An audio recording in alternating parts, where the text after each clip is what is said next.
Video kali ini adalah kerjasama antara Pelan-Pelan Kayu dan Rodaling.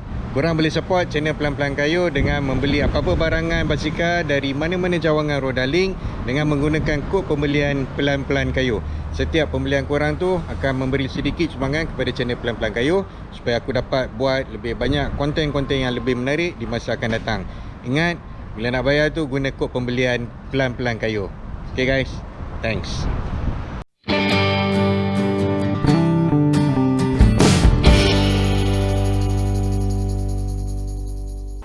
Selamat datang ke channel Pelan-Pelan Kayu. Dalam channel ni aku share tips-tips pengalaman aku kayu basikal dan juga topik-topik lain berkenaan dengan basikal. So kalau korang baru dalam channel ni, jangan lupa tekan butang subscribe kat bawah tu dan bila keluar gambar loceng tu tekan gambar loceng supaya korang boleh dapat notifikasi untuk video-video yang akan datang. Okey, dalam video kali ni aku nak share dengan korang lah. Aku seperti mana yang korang tahu sebelum ni dalam video yang lepas aku ada tunjuk aku dapat basikal Polygon Path 3 daripada Rodaling. Okey, nanti sekarang aku tunjuk dekat korang dia punya link untuk video tu dalam description kat bawah So aku dah kayu basikal ni sejauh 300 km lah lebih kurang. Aku kalau nak buat satu review aku nak kena make sure aku kayu sekurang-kurangnya 300 km baru aku dapat buat satu review yang betul, adil dan supaya aku betul-betul faham berkenaan dengan sesuatu basikal tu. Okey, sebelum aku buat review, aku nak make it very clear. Basikal ni adalah basikal hybrid. Dia bukan basikal road bike, bukan mountain bike, bukan touring bike, bukan folding bike dan sebagainya. Ianya adalah basikal hybrid. Jadi aku buat review ni sebagai basikal hybrid dan bukan nak compare dengan road bike ke dengan MTB ataupun basikal-basikal yang lain. Kalau korang tak tahu, apa tu basikal hybrid? Basically hybrid ni, basikal hybrid ni dia ada kombinasi beberapa ciri-ciri basikal lain. Dia ada yang utamanya adalah mountain bike, road bike dan biasanya dan juga sedikit touring bike lah. Apa ciri-ciri mountain bike yang basikal hybrid ni ambil? Yang pertama sekali dia punya handlebar, dia guna straight dan juga flat. Dan dia punya sitting posture pun lebih tegak untuk memberi kayuhan yang lebih selesa. Dari segi ciri-ciri road bike pula dia ambil dari segi keringanan. Kalau dari segi frame tu kita akan dapat tengok dia lebih ringan, lebih nipis dan biasanya dia punya tayar dia pun lebih nipis berbanding dengan mountain bike supaya bila kita kayu tu dia lebih laju dekat atas jalan raya lah berbanding dengan mountain bike. So yang ada ciri-ciri touring bike pula, dia biasanya dia akan sediakan eyelet untuk mounting letak rack dekat depan dan belakang. Jadi hybrid bike ni sebenarnya sesuai untuk siapa? Siapa yang patutnya kayuh basikal hybrid bike ni?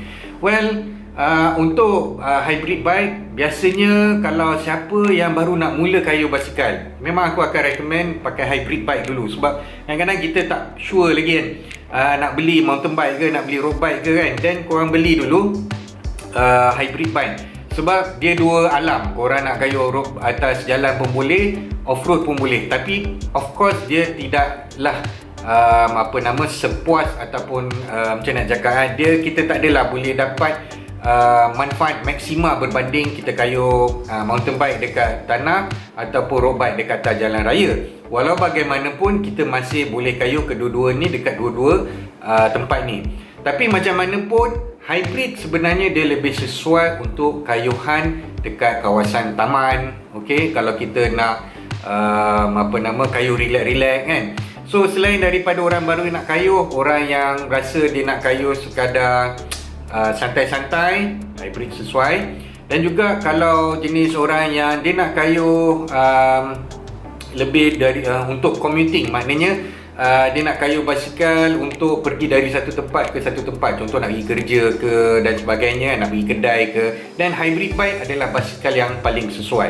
So basikal Polygon Path 3 ni aku dah kayuh lebih kurang dalam 300 km Aku dah kayuh dekat Gatri 2 kali kot. Rawang, Bukit Jelutong patah balik.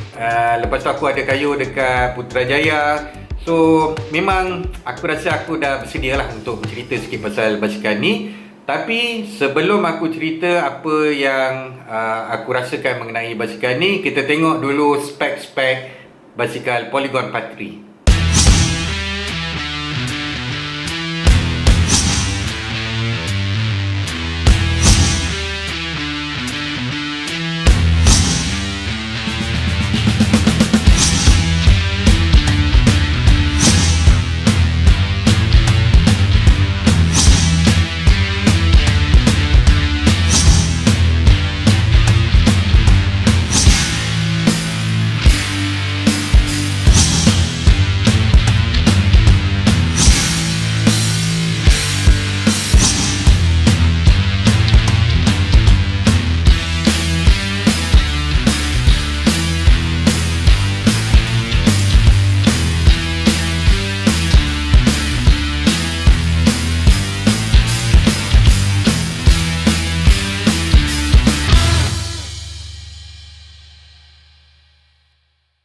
So apa yang aku suka tentang basikal ni? Okey, nombor satu, memang aku kebetulan kayuh basikal ni memang banyak gila lah akhir-akhir ni. Sebab yalah, bulan lepas aku jatuh basikal, lepas tu tangan aku sakit, jadi aku tak boleh nak kayuh secara agresif. Jadi Polygon 43 ni dia memang selesa. Okey, bila kita kayuh tu memang aku rasa sangat selesa. Dan aku tak perlukan menggunakan tangan begitu kuat sangat. Okey, yang kedua, apa yang aku suka tentang basikal ni adalah dia ringan. Okey, berat dia adalah kalau tanpa pedal lebih kurang dalam 12.5 kg. Okey, bagi aku sebagai sebuah basikal hybrid, dia punya berat tu just nice. Banyak juga basikal hybrid yang berat dia 14 point ke atas kilogram. Okey, jadi bagi aku memang sangat sesuai, especially bila nak naik bukit dan sebagainya. Yang ketiga, aku suka sebab dia ada 27 speed. Okey, dia memang banyak pilihan. Jadi bagi aku ya, okey, kau nak kayuh laju pun boleh, nak naik bukit pun boleh. Dia memang all rounder bagi aku. Lagi satu apa yang aku suka tentang basikal ni, basikal Polygon 43 ni bagi aku dia nampak smart, nampak elegan. Dia tak adalah nampak cikai kan. Dia punya pembuatan dia tu pun kemas. Dan yang paling handsome tu sebab dia pakai internal cable routing. Okay, itu sebab tu memang aku suka lah. So dia punya cantik tu yang menawan hati aku. Okay, dan yang lagi satu, okay, apa yang aku suka adalah tentang harga. Okay, bagi aku Polygon 43 kalau korang beli dekat Rodalink, harga dia RM1,899. Dengan spek yang ada, dengan kepuasan yang aku dah kayuh basikal ni, aku rasa memang teramat sangatnya berbaloi. So kalau korang rasa macam korang nak beli basikal kan, tak pasti lagi nak beli basikal apa, tak, baru nak mula kan, baru nak mencuburi dalam bidang ni, aku memang recommend sangat korang beli dulu Polygon 43. Esok lusa bila korang dah mula rasa confident, okay, nak kayuh road bike ataupun nak kayuh mountain bike, baru korang upgrade ataupun tukar basikal. Kesimpulan dari review aku tentang basikal Polygon 43 ni, dia memang basikal hybrid yang terbaik. Okay, aku memang recommend kalau korang baru nak mula mencuburi bidang kayuhan basikal ni. Kalau korang ada apa-apa persoalan yang nak tanya berkenaan dengan Polygon 43 ni, okay, korang tanya dekat ruang komen. InsyaAllah aku akan cuba respon secepat mungkin. Okay, so jumpa lagi di video yang akan datang, geng. Bye.